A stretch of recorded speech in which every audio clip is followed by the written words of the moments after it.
Hello दोस्तों। आज हम लोग लेक्चर 4 बायोलॉजी क्लास 10 का देखेंगे। चैप्टर 1 जैव पोषण, इसके बारे में हम लोग पढ़ रहे थे। लेक्चर 3 तक कंप्लीट हो गया था। आज लेक्चर 4 देखेंगे, जिसमें हम लोग देखेंगे कि पोषण के प्रकार के बारे में। चलिए स्टार्ट करते हैं। आप लोग को पता होगा कि पोषण किसे कहते हैं। तो पोषक तत्व को ग्रहण करना और उसका उपयोग करना पोषण कहलाता है। पोषण दो प्रकार का होता है। एक स्वपोषण, जो अपना खाना खुद बनाए, जैसे पेड़ पौधे स्वपोषी में होते हैं। लेक्चर 3 देख के आइए तो आपको समझ में ज्यादा आएगा। और परपोषण, स्वपोषण और परपोषण। परपोषण को ही विषम पोषण भी कहते हैं। अब ये परपोषण भी 3 प्रकार के होता है। परपोषण कितने प्रकार के? 3 प्रकार का। पहला मृत जीवी। अब मृत जीवी क्या होता है, आज इसी के बारे में समझेंगे। दूसरा परजीवी। तीसरा प्राणी संभोजी, जब प्राणी संभोजी भी कहते हैं। प्राणी संभोजी।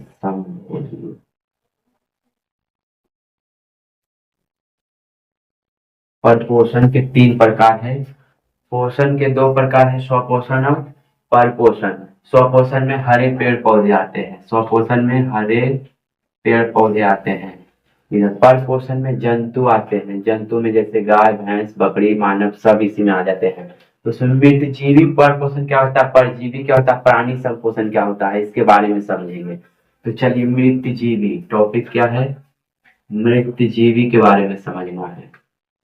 मृत जीवी। अब मृत जीवी किसका नाम है, आपको पता होगा, ये लेक्चर 4 है। मृत जीवी, मृत का मतलब पता चल रहा होगा कि मृत का मतलब होता है मरा हुआ। यानी कि जो जो मरे जीव से अपना भोजन प्राप्त करे। मरे जीव से भोजन भोजन जो मरे हुए जीव से भोजन ले या फिर ग्रहण करे। जैसे कि मान लो कल मेरे यहाँ एक बकरी मर गया था, उसको हम फेंक दिए गड्ढा में, और उधर एक कुत्ता आया उसको खा लिया। तो मरे हुए जीव को खा लिया तो मृत जीवी में कहलाएगा। तो मृत जीवी किसे कहते हैं, तो जो मरे हुए जीव को खाए उसे मृत जीवी कहते हैं। अब मृत जीवी ऐसा नहीं कि सिर्फ मरे हुए को खाए या फिर आए। देखिए, आपको पता होगा गोबर छत्ता के बारे में। गोबर छत्ता मशरूम के जैसा होता है, घर में निकल जाता है इस प्रकार से। छतरी के जैसा बना हुआ कुछ रहता है इसे। ये जो गोबर छत्ता है ना, ये कहीं ना आप देखिएगा मशरूम को या किसी को भूसा के पहले एकदम सड़ा देता है। सड़े गले सड़ा के गला के बनाया जाता है, उसके बाद उससे निकलता है मशरूम। तो मृतजीवी जो मरे हुए जीव को खाए वो भी मृतजीवी कहलाता है। या फिर और उसका उदाहरण क्या है, गोबर छत्ता और मशरूम भी। मशरूम मशरूम और बहुत सारे मलेरिया वलेरिया भी है। मृतजीवी मलेरिया नहीं आता है। गोबर छत्ता मशरूम। मृतजीवी में क्या होता है कि जो मरे हुए जीव से भोजन ले उसे मृतजीवी कहते हैं। उदाहरण के लिए गोबर छत्ता मशरूम। या फिर यह सड़े गले पदार्थ को खाए। जो सड़े गले के पदार्थ को खा रहा है ना, सड़े गले पदार्थ को खाए उसे भी हम मृतजीवी कहते हैं। सड़े गले पदार्थ को खाए, सड़े गले पदार्थ को खाए वो मृतजीवी में आता है। मृतजीवी को ही ना अपघटक कहते हैं। मृतजीवी को क्या कहते हैं, मृतजीवी मृतजीवी को अपघटक कहा जाता है। अपघटक अपघटक मतलब उसको ना गला उला करके खाना ही कहलाता है। मृतजीवी का हो चाहे अपघटक का हो, दोनों एक ही बात है। मृतजीवी को क्या कहते हैं, अपघटक कहते हैं। मृतजीवी का उदाहरण हो गया गोबर छत्ता मशरूम। और आगे बढ़ते हैं। अब मृतजीवी में क्या होता है, मृतजीवी में भोजन का पाचन कैसे होता है। मृतजीवी में भोजन का पाचन कहाँ होता है। मृतजीवी में भोजन का पाचन कहाँ होता है, तो कोशिका के बाहर। ऐसे कैसे, देखो जब भी कोई जीव खाएगा ना मृतजीवी हुआ, तो सबसे पहले देखिए कीड़ा उड़ा लगता है तो देखते हैं वहाँ पे तो थोड़ा सा लस लस ऐसे करता है। तो सबसे पहले कोई भी कीड़ा होगा ना, तो मान लिया जाए यहाँ पे बकरी ऐसे मरा हुआ है, बकरी मरा हुआ है, तो इस पे नहीं थूकता है, क्या करता है, थूकता है, और थूक कर इसको पूरा गला लेता है, पूरा गला करके उसके बाद धीरे धीरे उसको खाते जाता है। तो इसलिए पहले थूकता है, बाहर थूक के उसके बाद उसको खाता पचाता है। तो देखिए भोजन का पाचन ना कोशिका के बाहर होता है, शरीर के अंदर नहीं पचाता, वो पहले थूक के पचा देता है और उसके बाद उसको खा लेता है। अब मृतजीवी के बारे में हम परिभाषा बनाना हो तो कैसे बनाएंगे, तो जो जीव मरे जीव जंतु को खाए या उसे भोजन प्राप्त करे उसे मृतजीवी कहते हैं, या फिर जो सड़े गले चीजों को खाए उसे मृतजीवी कहते हैं। और इम्पोर्टेंट पॉइंट में याद रखिएगा, मृतजीवी को अपघटक भी कहा जाता है। तो इस तरह से गोबर सत्ता भी क्या है, अपघटक है, मशरूम भी क्या है, अपघटक है। पूछे जाएगा आपसे मृतजीवी में भोजन का पाचन कहाँ होता है, तो कोशिका के बाहर। अब गोबर छत्ता किसका उदाहरण है, तो मृतजीवी का। ये सब ऑब्जेक्टिव क्वेश्चन है। आप चलिए 2 नंबर पे आते हैं, एग्जाम में आएगा 2 नंबर। मृतजीवी से आप क्या समझते हैं, मृतजीवी क्वेश्चन, मृतजीवी से क्या समझते हैं, मृतजीवी से क्या समझते हैं, मृतजीवी से क्या समझते हैं,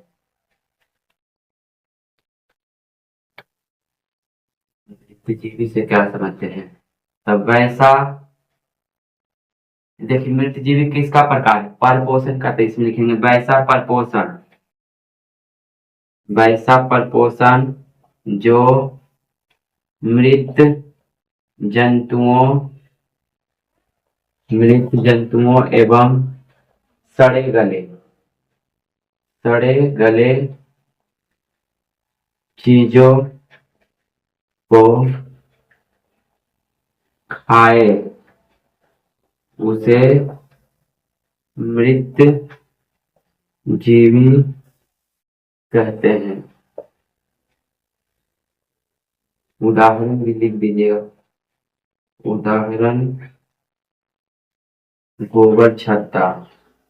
एग्जाम में बहुत बार पूछा गया कि गोबर छत्ता किसका उदाहरण है, मृतजीवी का। तो मृतजीवी के बारे में हम लोग देख लिए, सारा पॉइंट को नोट डाउन कर लीजिए। अब परजीवी के बारे में समझेंगे।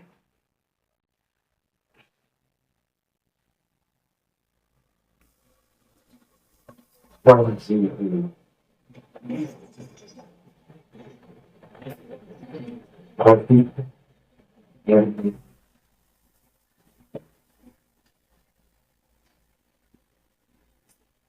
परजीवी, पर का मतलब होता है दूसरे, दूसरे अजीवी में हम जीव लेंगे, यानी कि परजीवी का मतलब होता है ना दूसरे जीव से अपना भोजन ले, दूसरे जीव के संपर्क में आकर, दूसरे जीव के संपर्क में आकर, यानी उसमें रहकर। जैसे आप लोग देखिएगा कहीं कहीं ढील, यानी कि जूं, जूं देखते हैं सिर में रहता है, वो हमारे शरीर में आकर संपर्क में, उसके अंदर आकर हम मेरे शरीर से यानी मस्तिष्क खून चूसता है कि नहीं चूसता है, तो ये मेरे शरीर के अंदर आकर के दूसरे जीव के संपर्क में आया, वहां से भोजन ले रहा, तो दूसरे जीव के संपर्क में आकर के भोजन ग्रहण कर खा रहा है ना, तो समझ जाइए कि परजीवी में है। जैसे खटमल देखते होंगे, रात में सोते हैं तो खून पी लेता है, तो भी परजीवी का उदाहरण है। या मच्छर आके काट के भाग जाता है, तो दूसरे जीव के संपर्क में आता है, उसके बाद खा के पी कर या खाकर चला जाता है।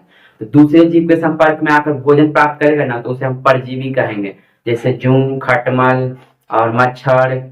और क्या हो सकता है, एक पौधा होता है अमरबेल, मान लिया जाए मेरे मेरे पास आम का पेड़ है, और इस पे ना लत्ती के जैसा पीला पीला ना लत्ता के जैसा पूरा चढ़ जाता है, लत्ता के जैसा, इसलिए ना इसको गांव में अमर लत्ता भी बोलते हैं, अमर लत्ता, या फिर इसी को अमर बेल कहा जाता है, अमर बेल। ये दूसरे पौधा में जाके चिपकल रहता है, चिपक करके उसी से खाना खाता है। तो अमरबेल किसका उदाहरण है, परजीवी का। जूं किसका उदाहरण है, परजीवी का। खटमल किसका उदाहरण है, परजीवी का। मच्छर किसका उदाहरण है, परजीवी का। ये दूसरा जीव के संपर्क में आता है, उसे अपना भोजन लेता है। तो परजीवी का परिभाषा क्या हो जाएगा, कि दूसरे जीव के संपर्क में आकर अपना भोजन प्राप्त करना एक परजीवी कहलाता है। और परजीवी का उदाहरण है अमरबेल, जूं, खटमल, मच्छर। चलिए तो इसके बारे में लिखते हैं। परजीवी, पहले पॉइंट लिखते हैं, दूसरे जीव के संपर्क में आकर भोजन प्राप्त करें, दूसरे जीभ के संपर्क में आकर भोजन प्राप्त करें। भोजन प्राप्त करे यानी कि उससे ले भोजन प्राप्त करे उसे परजीवी कहते हैं। एक और याद रखिएगा, परजीवी का उदाहरण कौन कौन है? तो परजीवी का उदाहरण है अमरबेल, इसी को इंग्लिश में कसपुटा भी कहते हैं, गांव में अमरलता। और अमरबेल हो गया, जूं हो गया, खटमल हो गया, मच्छर हो गया, बहुत सारे एग्जाम्पल है। और आगे बढ़ते हैं तो हमको पता चलेगा कि ये जो परजीवी होता है ना, मान लिया जाए हम है, अभी यहाँ पे मच्छर है, अभी मच्छर हमारे शरीर में आके भोजन ले जाते हैं। परजीवी है जीव, मच्छर क्या है? परजीवी है। और परजीवी जो जीव है ना, ये जो है परजीवी, जिस जीव से भोजन लेगा ना, जिस जीव से मान लो हमको मच्छर काटा, वहां से खून लेके गया, तो उसके लिए हम ना पोषी कहलाएंगे। क्या कहलाएंगे? पोषी। या फिर खटमल होता है, गाय भैंस का खून चूसता है, तो उसके लिए गाय भैंस पोषी हो गया। यानी परजीवी जिस जीव से अपना भोजन ले उसे पोषी कहते हैं। तो परजीवी परजीवी जिस जीव से अपना भोजन लेता है, वह उसके लिए पोषी कहलाता है। क्या कहलाता है? पोषी। इतना पॉइंट याद रखिएगा इसके बारे में। चलिए लिखते हैं इसका 2 नंबर वाला डिफिनेशन। परजीवी से क्या समझते हैं? परजीवी क्या है? परजीवी क्या है? क्वेश्चन बहुत ही भी आई है, MVVI। मृतजीवी भी इम्पोर्टेंट था। तो इसका डिफिनेशन कैसे लिखेंगे? पहले तो लिखेंगे परपोषण का प्रकार लिखेंगे, वैसा परपोषण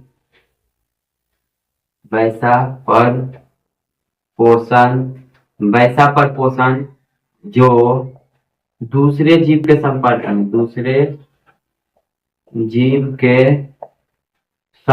में वैसा परपोषण जो दूसरे जीव के संपर्क में अस्थाई अस्थाई रूप से रहकर, अस्थाई मतलब डायरेक्ट, यानी उसी के अंदर। जैसे देखो हमारे पेट में ना गोल कृमि होता है, जोंक निकलता है, गोल कृमि, ये भी परजीवी का उदाहरण है।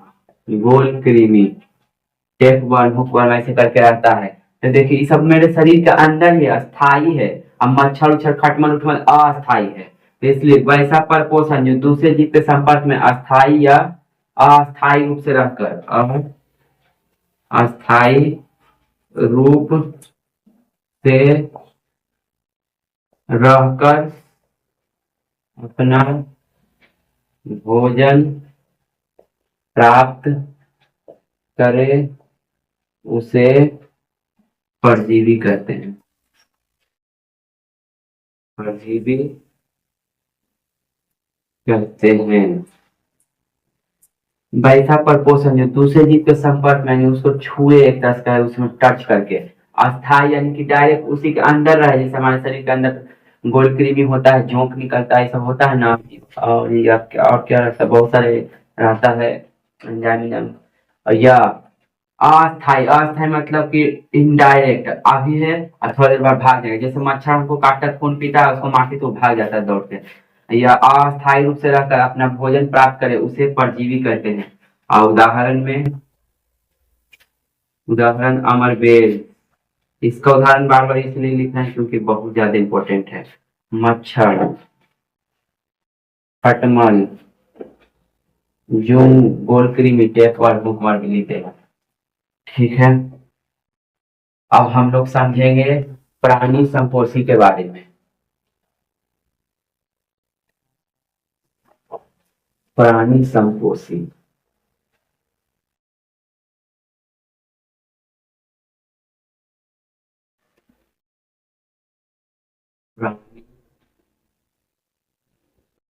संपोषी या प्राणी संभोजी इसी को बोलते हैं। तो प्राणी मतलब यहाँ प्राणी जंतु को बोला जाता है, जंतु। इसमें मानव आ सकता है, जंतु में मेढक भी आ सकता है, गाय भैंस बकरी सब आ जाता है। तो ये सब जो जंतु उंतु होता है हमेशा देखिएगा खाएगा ना, ये ठोस रूप में खाना को खाता है। ठोस जैसे चावल खाते हैं, चावल गीला रहता है, कहीं कहीं कड़ा रहता है, रोटी कड़ा रहता है। ठोस रूप में ये परजीवी किस रूप में भोजन को ग्रहण करता है? ठोस सॉरी, प्राणी संपोषण किस रूप में भोजन को ग्रहण करता है? ठोस रूप में। या फिर दूध दूध पीते हैं, दूध दूध पीते तो कौन सा रूप रहता है? तरल रूप में। ठीक, तरल रूप में भी ग्रहण करता है, ठोस रूप में भी ग्रहण ग्रहण करता है। प्राणी संपोषण का एक सिंपल परिभाषा था कि वैसा पोषण जो ठोस या तरल के रूप में ग्रहण करे उसे प्राणी संपोषण कहते हैं। इसमें मनुष्य आ जाएगा, मेढक आ जाएगा, तो इसके बारे में लिख लेते हैं, ज्यादा इसके बारे में नहीं जानना है। सीधा क्वेश्चन प्राणी संपोषी किसे कहते हैं?